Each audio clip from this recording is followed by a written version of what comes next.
Hey, hi, hello, guys. Welcome to the Unofficial Astrology Podcast. My name is Mia Marie, and today I am talking about the element Earth. There are four elements in astrology. They are the foundation of not only astrology, but they are the foundation and fuel of life. They are what bring movement and liveliness to everything that is around us, whether we can see it or not. I think about the four elements as the four tires on a car. We need all of them to be inflated. We need to take care of all of them if we want to go far on the journey that is life. If we're not paying attention to one of them, chances are we're not going to go anywhere, or we're definitely not going to go far. And so once you understand, how all of these elements contribute to your overall well-being, it's pretty hard to unsee it, and it feels like a life hack that I wish I knew years ago. So without further ado, let's talk about Earth as sensation. To begin with, I'm going to ask you, and I'll ask you again at the end if I can remember, can you tell me the difference between Taurus, Virgo, and Capricorn?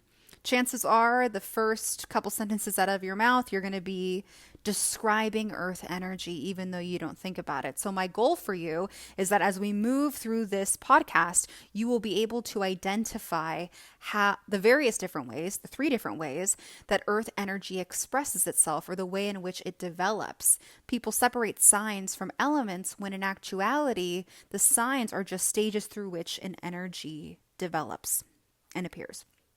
So Earth is sensation in astrology.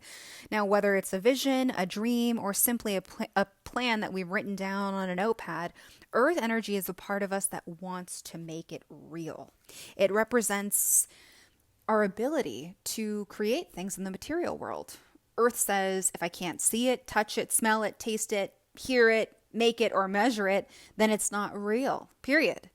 And this energy manifests into a personality that has a deep attachment to permanence and stability. This is why Earth signs, Taurus, Virgo, and Capricorn, are known to resist change. To them, change represents a loss of control and predictability. And as a result of their attachment to the material world, Earth signs suffer when things do not go as planned or predicted.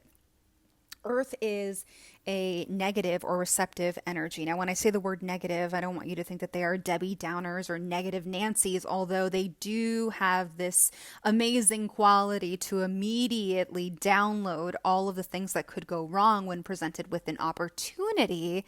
But then, stemming back to its purpose, it's here to make sure that things go according to plan at the right season, at the right time. And so it kind of makes sense to me. The earth signs do have fears, just like the fire signs, just like the water signs and air signs. Taurus fears losing security, not being able to provide for itself or its loved ones.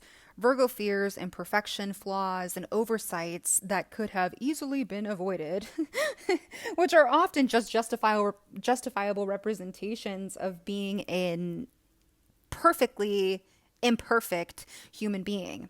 And Capricorn fears not being worthy of authority and respect, specifically in the community space or workspace. We know that we are embodying Earth energy, that we are using this energy in our day-to-day life when we are providing for ourselves and others, when we are developing and growing, when we feel as if we are producing fruits for our labor.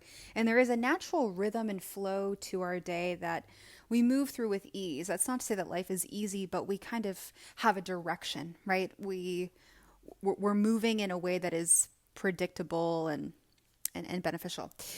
When Earth is out of balance, we see someone who is withholding out of fear that we're not going to have enough usually, or that someone is not enough for something. Earth signs are pretty insecure. And as a consequence, they pull themselves out of situations, they isolate, and they also neglect themselves in response to work or responsibilities or just overall demands of productivity. There's also this sensation of like, I'm dying. I'm in a personal winter that is never going to end. Earth signs can be burnt out, but not in the way that fire gets burnt out. This is more of like you are living in the desert when you should be living in a more balanced climate like San Francisco. San Francisco's kind of gloomy, but let's say like SoCal. I live in California, if you didn't figure that out. And then the last one is there is chaos. Things are unpredictable and spontaneous in a way that is distracting and unproductive. So what does it actually look like when you have too much earth, too little earth, or just the right amount? So when you have too much earth, here we meet someone who is a workhorse, someone whose self-worth is so tightly bound to their status, their productivity, and results that he or she has forgotten why they even started working in the first place. They lose the meaning of life in the details. And the trick is they can put off the impression to other people that they're just super organized, but they're happy and they're successful. And inside, they think the complete opposite of themselves. They become robotic human doings, right? Rather than human beings.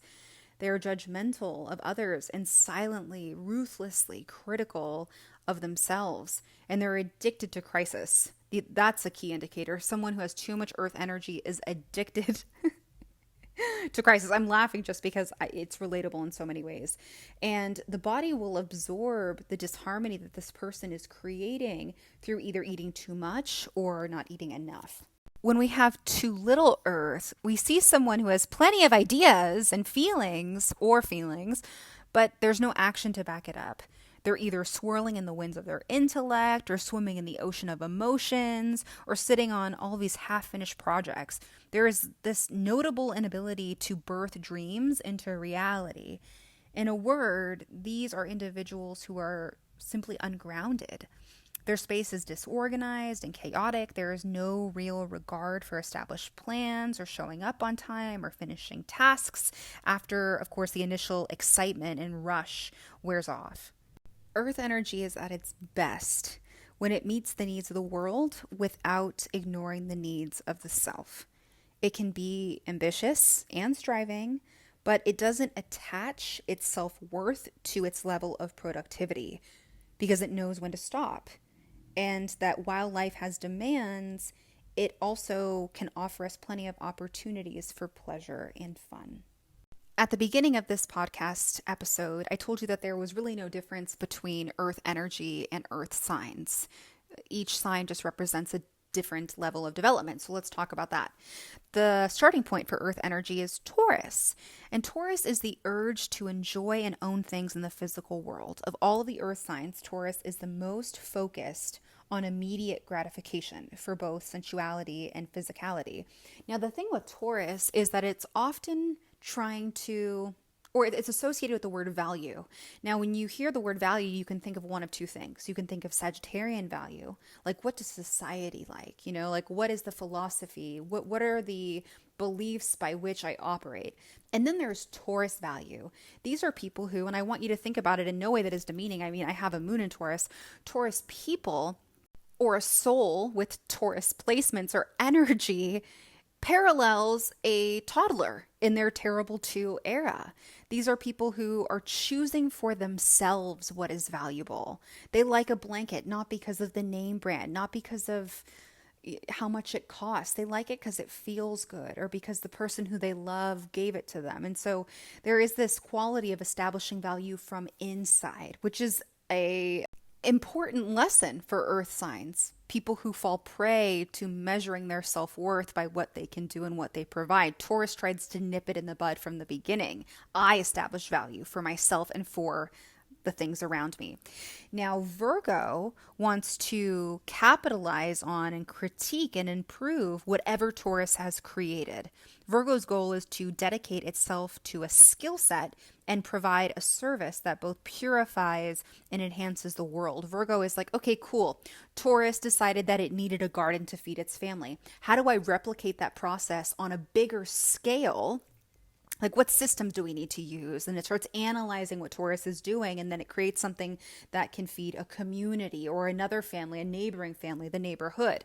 Now, Capricorn takes the systems that Virgo has taken, and it also builds on Virgo's need for perfection and widens the potential of really the marketplace.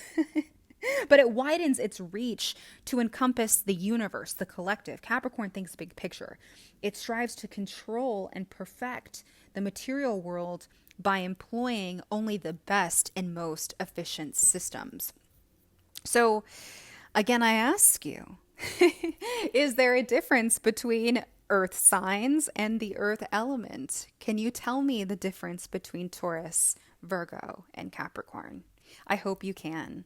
Again, thank you for joining me on today's episode. If you would like to work with me one-on-one, you can find me at wellandrising.com. Also, all of this information that we've just chatted about is in my book, Chaos and Cosmos, a handbook for the practicing astrologist, not astrologer, available on Amazon now. Until next time, toodles.